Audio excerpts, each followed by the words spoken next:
Tentang amalan yang ketiga agar menjauhkan keluarga kita dalam yang namanya huru hara rumah tangga. Nah katanya ini kalau saya dengar sudah banyak dilakukan oleh para suami ya tanpa sadar ketika di luar rumah terutama. Wah ini yang bikin saya penasaran nih. Apa tuh Ustaz Syam? Mohon izin penjelasannya. Bismillahirrahmanirrahim. Tabi guruku Ustaz Fadli, Habib Uthman, Ustaz Maulana, serta guru-guru kami yang Allah Subhanahu wa taala.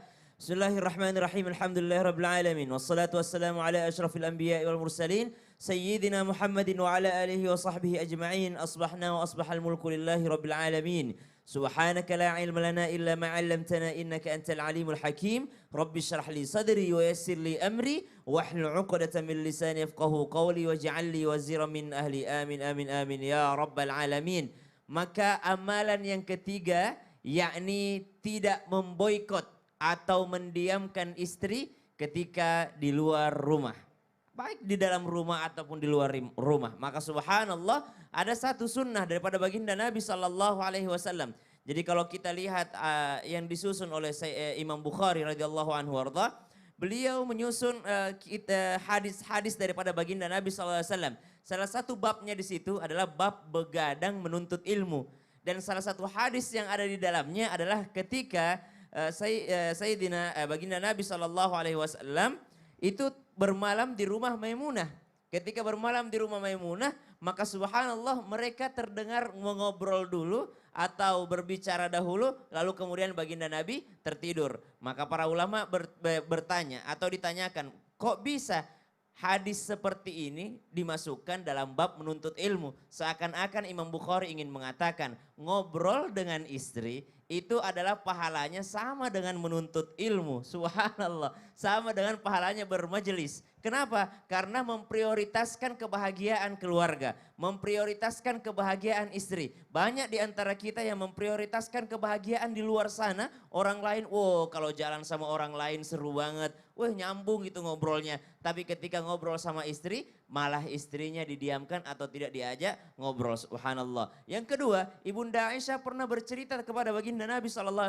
Dan baginda Nabi SAW mendengarkan ceritanya. Dan ini dimuat dalam satu hadis yang sangat panjang. Di mana Ibunda Aisyah menceritakan tentang 11 orang wanita yang sedang bergibah. Subhanallah. Ini Nabi mendengarkan aja. Mendengarkan. Kenapa? Salah satu akhlak yang luar biasa adalah berbicara dengan pasangan. Banyak di antara kita udah sibuk di luar, pulang. Udahlah besok capek mau tidur nih. Besok mau kerja lagi. Subhanallah. Padahal wanita itu kata guru-guru kita hanya ingin didengarkan. Itu yang kedua. Maka subhanallah jikalau dikatakan perkara huru hara yang terjadi selanjutnya disebabkan karena apa? Disebabkan karena adanya boikot atau mendiamkan ketika di luar rumah. Maka bolehkah kalau suami mendiamkan di dalam rumah? Tergantung. Kalau dia mendiamkannya hanya urusan duniawi, maka tidak halal melebihi 3 hari. Tidak halal melebihi 3 hari. Tapi kalau misalnya urusan akhirat, misal begini, ada suami mengatakan, saya tidak akan pernah berbicara dengan kamu sebelum engkau mengenakan hijab.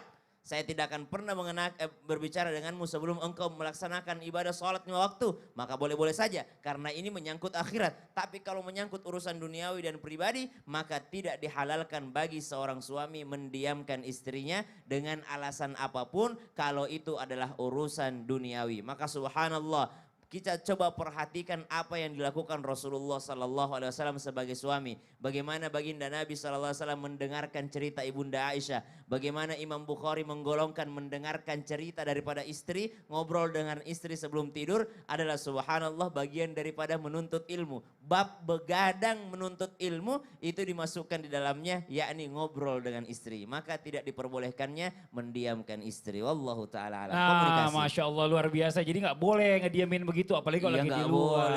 Bahaya bisa menimbulkan kecurigaan juga nantinya. Nah Ustaz Syam, ini amalan yang berikutnya yang saya dengar itu katanya sekarang jarang dilakukan oleh suami dan juga istri saat ini. Kadang-kadang nih malah justru meminta untuk dirinya masing-masing aja Ustaz Syam. Betul.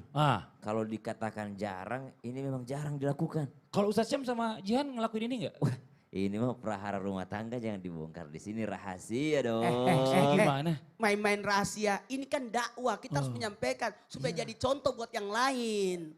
Kepo kan? Kepo maksudnya. Makanya Ustadz Maulana buruan. Buruan apa?